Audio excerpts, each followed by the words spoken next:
Şimdi bölge baroları olarak öncelikle meclisi ziyaret ettik. Meclisteki grubu olan bütün başkanları ve grup başkanlarının hepsini ziyaret ettik. Onlara bir taslak hazırlamıştık hukuki güvencelerle ilgili. Çünkü bu süreç tek taraflı olarak örgütün silah bırakması, kendi feshetmesiyle ilerlemez. Çünkü bu süreçten kaynaklı yaşanan acılar var. Sonuç itibariyle cezaevlerinde siyaseten ve haksız bir şekilde tutulan mahkumlar var. İnfazı yakılan mahkumlar var 30 senesini doldurmasına rağmen. Bunun bir güvenceye oturtulması gerekiyor. Yani barış oldu ama bu tek taraflı ilerleyecek anlamına gelmiyor. Çünkü sonuçta kayyumlar var, yerel yönetimler anlamında, dil anlamında bir baskı var. Biz bunları öngörerek bir taslak hazırladık 17 maddelik. Genel itibariyle önceliğimiz zaten şuydu: meclisin referans alınması. Çünkü meclisin referans alınmasıyla ilk adımın atılması aslında tamamen boyutun resmiyete kavuşması olacaktı. Onun dışında şunu söyledik: yerel yönetimler noktasında kayyum uygulamasının takdiri olmaktan çıkıp kanuni bir düzenleme oturması gerekiyor. Yani burada keyfi bir şekilde dönemsel olarak kayyum muhalefete atanır, kayyum muhalif olana atanır şeklinde bir kanuni düzenlemenin komple ortadan kaldırılması gerekiyor. Seçimle gelen iradenin seçimle gitmesi gerekir diye şeyler yaptık. Maddelerimiz arasında vardı. Yine dile ilişkin, asimilasyona ilişkin veya kültürel haklara ilişkin ve geçmişte yaşanmış ortak acılarda, yani bu hem Kürtler açısından hem Türkler açısından ortak acılarla yüzleşilmesi gerekiyor. Çünkü sonuç itibariyle biz burada barışı dile getirip barışı kutsadığımızda cumartesi annelerini unutmamız mümkün değil. Çünkü yıllardır her hafta sonu bir toplantı, bir etkinlik yapıp en azından çocuklarının kemiklerinin nereye gömüldüğünü veya bunların faillerinin kim olduğu arayışı içerisindedir. Şimdi biz barış deyip bunu unutamayız veya Roboski'de yaşananları unutamayız, sünger çekemeyiz. Bunlara ilişkin bir ortak yüzleşme, ortak hafıza olması gerektiğini söyledik ve örneğin örgütte yakın dönemde beklenen durum örgüt mensuplarının silah bırakması. Tamam, bıraktı, ne olacak peki? Bunlara ilişkin güvence ne olacak? Kanun düzenleme olacak veya en azından bu süreçte rol alacak kişiler, siz gazeteciler, bizler, konuşanlar nasıl bir güvence elde edecek? Çünkü daha öncesinde yaşanmış bir acı tecrübe var. Yani o dönemde Nevruz etkinliğine katılan soruşturma konusu oldu. Veya basın açıklaması yapan, o dönemin şartlarıyla izinli ve hiçbir şekilde engel olunmayan durumlar direkt yargılama konusu oldu veya direkt meclis çatısı altında sözde o dönemin aktörleri tarafından izin verilen kişiler yıllar sonra yargılama konusu yapılıp bu süreç noktasında bir yargılamaya muhatap kaldılar. Aslında şu sürecin temkinli ilerlemesinin bir nedeni de o.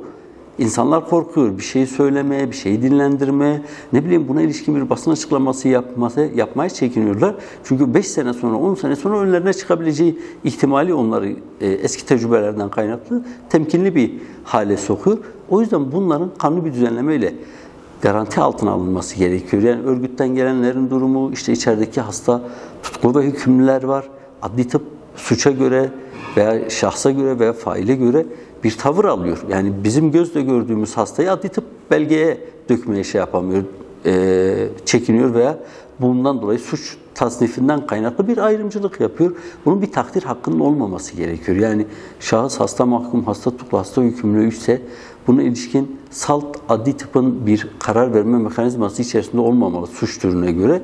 Bunların bir kanuni düzenleme ile yarın bugün ne olursa olsun, İktidar mı değişir, muhalefet mi değişir, baştakiler mi değişir, milletvekilleri mi değişir, değil.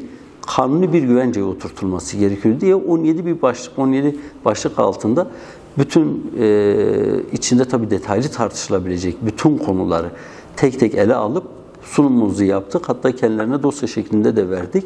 Biz sadece şunu söyledik: yani gördüğümüz kadarıyla da aldığımız izlenim de şuydu: barıştan yana kimsenin tereddütü yok.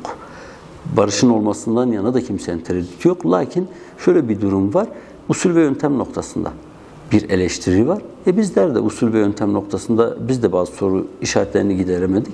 Ama bu süreç ilerleyecekse tek taraflı ilerlememeli. Yani ortak kanaat buydu, ortak nokta buydu.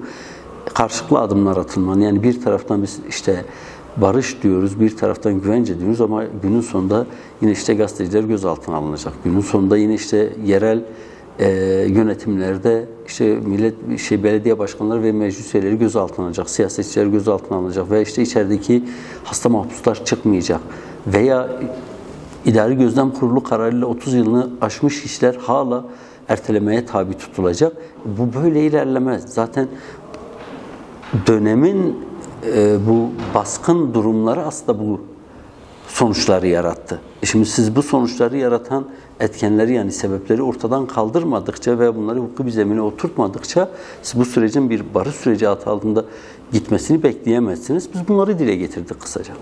Salt bir şeyden bahsedemeyiz. Yani tutup da öncelikle şu olmalı, bu olmalı diye bir noktada bir şeyi belirlememeliyiz. Aslında halkın da toplumun da tam beklentisi bu yönde değil. Yani birden bize hadi şu suyu versinler veya şunu versinler noktasında değil. Barışa ilişkin en azından güveni tazeleyecek samimi bir adım bekliyorlar. Mesela en basitinden, yani şu an benim söylediğim meclis. Meclis çok önemli. Mecliste komisyonun kurulması bu işin resmiyete döküldüğü anlamına gelir. Yani yarın bugün oturup işte biz örneğin Dolmabahçe'de görüştük ama onu kabul etmiyoruzun önü kapanır.